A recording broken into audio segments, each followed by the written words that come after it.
Meaning of impersonate. Impersonate. Impersonate. Impersonate.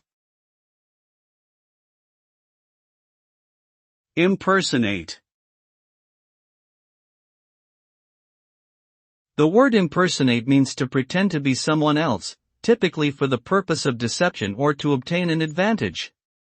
When a person impersonates another, they take on the appearance and mannerisms of that individual to convince others that they are who they claim to be.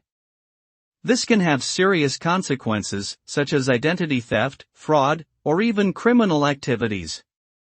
Impersonation is a violation of trust and can lead to legal consequences. It is important to verify someone's identity before sharing personal information or conducting business transactions to avoid falling victim to impersonation schemes.